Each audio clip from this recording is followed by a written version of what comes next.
Kali ini saya akan bercerita kisah tentang perempuan yang terdampar di pulau kecil tepi hutan. Perempuan itu berjuang untuk bertahan hidup di tengah hutan sendirian. Hal tak terduga yang terjadi ketika perempuan itu bertemu dengan Raja Hutan Singa yang sangat besar. Mari kita simak kisah selengkapnya. Sebelum cerita dimulai, jangan lupa subscribe channel ini. Dita terbangun dengan kepala pusing dan tubuh terasa lemas. Sinar matahari yang menyilaukan membuatnya sadar bahwa ia tidak lagi berada di tempat yang ia kenal. Pesawat yang ditumpanginya telah jatuh, dan entah bagaimana ia terdampar di sebuah pulau kecil yang dikelilingi hutan lebat. Tidak ada tanda-tanda manusia lain, hanya suara burung, desau angin, dan gemerisik daun. Hari pertama, Dita hanya bisa bertahan dengan mengumpulkan keberanian. Ia menemukan sebuah gua kecil di tepi hutan yang cukup aman untuk berlindung. Namun, rasa lapar dan haus mulai mendera. Keesokan harinya, ia memberanikan diri masuk lebih dalam ke hutan, berharap menemukan buah atau air bersih. Di tengah perjalanan, ia menemukan pohon-pohon penuh buah liar. Dengan hati-hati, Dita memetik beberapa buah dan memakan sedikit untuk memastikan itu tidak beracun. Saat ia sedang memetik, ia mendengar suara geraman berat dari balik semak-semak. Jantungnya berhenti sejenak. Dari sana, muncul seekor singa besar dengan surai emas yang lebat. Tubuhnya besar, lebih besar dari singa manapun yang pernah Dita lihat di dokumenter alam. Dita mundur perlahan, menggenggam ranting tajam untuk berjaga-jaga. Namun, singa itu tidak menyerang. Ia hanya menatap Dita dengan mata tajam, penuh wibawa, tetapi tidak terlihat agresif. Selama beberapa detik yang terasa seperti sahabat, Dita dan singa itu saling memandang. Lalu, singa itu mengaum sekali, tidak untuk mengancam, tetapi seakan memanggil. Rasa takut Dita perlahan berubah menjadi rasa penasaran. Entah mengapa, ia merasa bahwa singa itu tidak berniat mencelakainya. Dengan hati-hati, ia mengikuti langkah singa itu yang perlahan menjauh ke dalam hutan. Singa itu membawanya ke sebuah mata air jernih yang dikelilingi bunga-bunga liar. Dita tertegun. Air itu adalah penyelamat yang ia cari. Hari-hari berlalu, Dita dan singa itu semakin sering bertemu. Singa itu, yang akhirnya ia panggil Raja, tampaknya mengawasi Dita dari jauh, seolah memastikan ia tetap aman. Setiap kali Dita menjelajahi hutan, Raja sering muncul secara tiba-tiba, membantunya menemukan makanan atau mengusir binatang buas lain yang berbahaya. Hubungan mereka menjadi semakin erat. Dita mulai berbicara dengan Raja, meski ia tahu singa itu tidak benar-benar memahami kata-katanya. Namun, Raja selalu merespon dengan tatapan tenang atau gerakan kepala seolah mengerti. Suatu hari, ketika hujan lebat membuat hutan menjadi berbahaya, Raja membawa Dita ke sebuah gua yang lebih besar dan hangat. Di sana, Dita merasa benar-benar terlindungi. Dita mulai menyadari bahwa Raja bukan hanya penjaga, tetapi juga teman sejatinya. Ia yang awalnya merasa kesepian kini memiliki keberanian dan semangat baru untuk bertahan hidup. Dalam kesunyian pulau itu, persahabatannya dengan Raja menjadi cahaya di tengah kegelapan. Meski Dita tidak tahu kapan ia akan diselamatkan, ia merasa bahwa ia telah menemukan rumah baru di pulau itu, dan seorang sahabat yang tak tergantikan. Pulau itu mungkin penuh tantangan, tetapi selama Raja berada di sisinya, Dita yakin ia mampu bertahan. Hari demi hari berlalu, dan Dita semakin mengenal kehidupan di hutan. Pulau itu memang kecil, tapi penuh dengan kehidupan liar yang menantang. Seiring berjalannya waktu, Dita tidak hanya bergantung pada keberuntungan, tetapi juga belajar banyak dari Raja, singa besar yang kini menjadi sahabat setianya. Persahabatan mereka kian tumbuh kuat, lebih dari sekadar hubungan antara manusia dan binatang. Dita mulai menyusun strategi untuk bertahan hidup. Setiap pagi, setelah matahari terbit, ia dan Raja berkeliling pulau.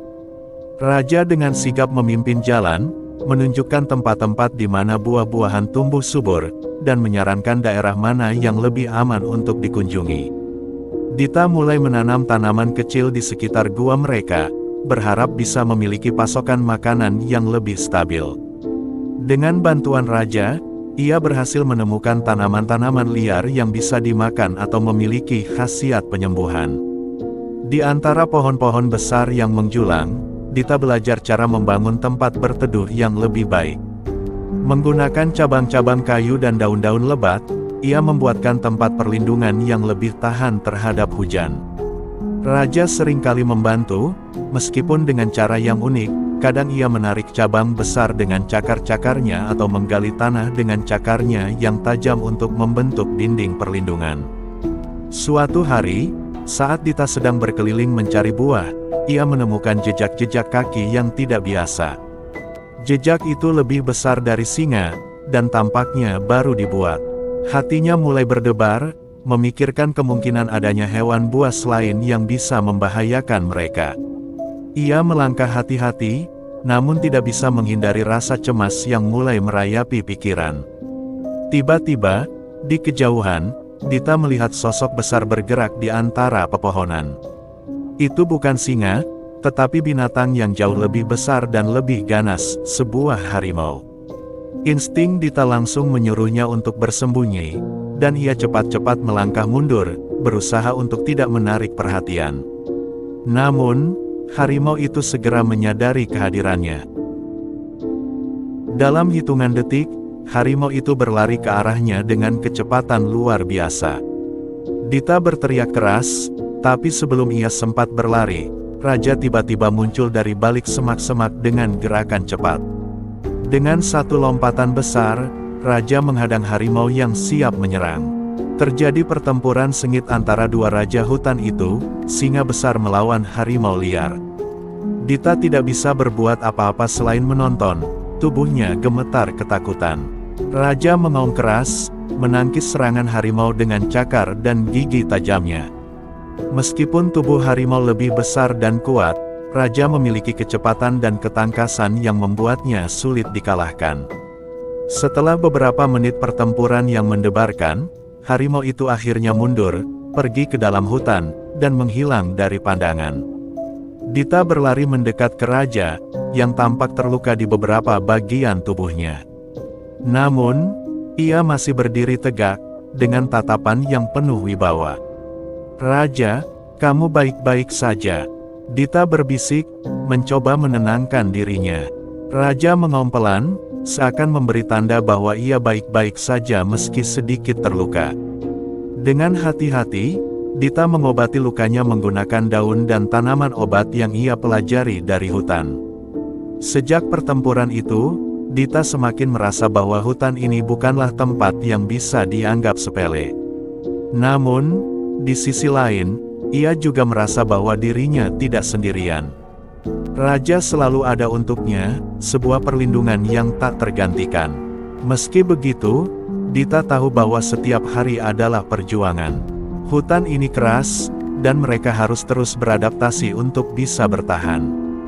Pada malam-malam yang tenang, setelah petualangan seharian, Dita sering duduk di dekat api unggun, dengan raja yang duduk di sampingnya. Mereka tidak banyak berbicara, tetapi kehadiran mereka saling menguatkan. Dita merasa tenang di bawah bintang-bintang, merasa bahwa meskipun pulau ini sepi, ia tidak benar-benar kesepian. Raja ada di sini, sahabat yang lebih dari sekadar seekor binatang, ia adalah penjaga dan pelindung yang setia. Seiring berjalannya waktu, Dita semakin menemukan kedamaian di pulau terpencil ini. Tanpa disadari, hutan dan raja mengajarkannya banyak hal, tentang bertahan hidup, keberanian, dan kekuatan ikatan yang tidak terucapkan. Hutan ini kini adalah rumahnya, dan raja, sang raja hutan, adalah keluarganya. Dita tidak tahu kapan ia akan kembali ke dunia luar, namun di saat-saat penuh kesendirian, ia merasa siap menghadapinya. Selama raja berada di sisinya, ia tahu mereka bisa menghadapi segala tantangan bersama. Waktu berlalu, dan Dita semakin terbiasa dengan kehidupan di hutan. Ia tidak lagi merasa seperti orang asing, hutan ini telah menjadi rumahnya, tempat setiap suara burung, hembusan angin, dan gerakan dedaunan menjadi bagian dari rutinitasnya. Bersama Raja, singa besar yang kini menjadi sahabat sekaligus pelindungnya, Dita menjalani hari-hari dengan semangat baru. Namun, kehidupan di hutan tetap penuh tantangan. Suatu pagi, badai besar melanda pulau itu. Hujan deras dan angin kencang menghancurkan sebagian tempat perlindungan yang telah Dita bangun. Pohon-pohon tumbang, dan sungai kecil yang biasa menjadi sumber air meluap, membawa lumpur dan ranting. Dita dan Raja berlindung di gua yang lebih dalam, mendengar gemuruh badai di luar. Setelah badai reda, Dita keluar untuk menilai kerusakan. Banyak yang hilang, tempat berteduhnya rusak, beberapa tanaman yang ia tanam terendam air, dan jejak-jejak hewan liar tampaknya menghilang. Namun, di balik kehancuran itu, ia juga menemukan sesuatu yang baru, sebuah kapal tua yang terbawa ombak hingga terdampar di tepi pantai. Dita berlari ke arah kapal itu, diikuti oleh Raja. Kapal tersebut terlihat seperti sisa-sisa kapal dagang kuno, dengan lambung yang telah dimakan karat dan beberapa barang yang berserakan di sekitarnya. Di dalamnya, Dita menemukan peralatan yang bisa sangat berguna, beberapa tali, pisau berkarat, dan kain yang masih cukup kuat untuk dijadikan alas tidur atau bendera sinyal. Ia juga menemukan sebuah buku catatan tua, meski banyak halamannya sudah basah dan sulit dibaca. Penemuan itu memberi Dita harapan baru. Ia mulai memanfaatkan barang-barang dari kapal untuk memperbaiki tempat tinggalnya. Tali-tali digunakan untuk memperkuat dinding penahan angin, dan kain dijadikan atap tambahan untuk melindungi dari hujan. Pisau yang ia temukan, meskipun tidak tajam, membantu mempermudah pekerjaan sehari-harinya. Sementara itu, Raja selalu setia menemani Dita dalam setiap langkah. Ia tampaknya menyadari betapa pentingnya kapal itu bagi Dita, sering mengawasi area sekitarnya untuk memastikan tidak ada bahaya. Bahkan, Raja sesekali membawa hasil buruan kecil seperti kelinci hutan atau burung, seakan ingin membantu Dita bertahan hidup. Meski Dita merasa aman bersama Raja, ia tidak bisa menghilangkan keinginan untuk suatu hari bisa kembali ke dunia luar. Ia mulai berpikir untuk membuat tanda-tanda yang bisa terlihat dari kejauhan. Menggunakan kain dari kapal, ia membuat bendera besar dengan tulisan HELP yang ia bentangkan di pantai. Setiap hari, ia berharap ada kapal atau pesawat yang lewat dan melihatnya. Namun, hari demi hari berlalu, dan tidak ada yang datang. Meski begitu, Dita tidak menyerah. Ia terus memperbaiki tempat tinggalnya, mempelajari lebih banyak tentang tumbuhan hutan, dan menemukan cara baru untuk bertahan hidup. Raja menjadi penghiburnya di saat-saat sulit. Kadang, ia bermain dengan surai Raja yang lebat, atau menceritakan cerita-cerita masa kecilnya meski ia tahu Raja tidak sepenuhnya mengerti. Pada suatu pagi, saat Dita dan Raja sedang berjalan di pantai, mereka melihat sesuatu di kejauhan, sebuah titik kecil di cakrawala yang perlahan semakin besar. Itu adalah sebuah kapal besar, jauh lebih besar daripada kapal yang sebelumnya terdampar di pulau ini. Hati Dita melonjak. Ia segera berlari ke pantai dan mulai melambaikan kain benderanya, berharap orang-orang di kapal itu melihatnya. Raja berdiri di samping Dita, mengaum keras, seakan membantu menarik perhatian kapal. Dan akhirnya, kapal itu berhenti di kejauhan, dan sebuah perahu kecil mulai mendekati pantai. Beberapa orang melompat dari perahu, terkejut melihat seorang perempuan muda dengan pakaian compang camping dan seekor singa besar di sisinya. Dita menceritakan kisahnya dengan penuh emosi, sementara Raja berdiri tenang di belakangnya. Orang-orang itu, meski awalnya takut pada Raja, akhirnya menyadari bahwa singa besar itu tidak berbahaya. Dita diberi pakaian baru dan makanan, serta dijanjikan akan dibawa kembali ke peradaban. Namun, ketika saatnya tiba untuk meninggalkan pulau, Dita merasa berat. Ia menatap Raja yang duduk di tepi pantai, surainya berkilau diterpa matahari pagi. "Aku tidak akan melupakanmu, Raja," bisik Dita, matanya berkaca-kaca. Raja hanya menatapnya, seakan mengerti bahwa inilah akhir dari petualangan mereka bersama.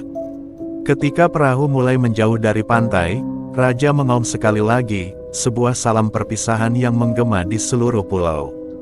Dita menangis, tetapi ia tahu bahwa Raja akan tetap menjadi bagian dari dirinya, selamanya.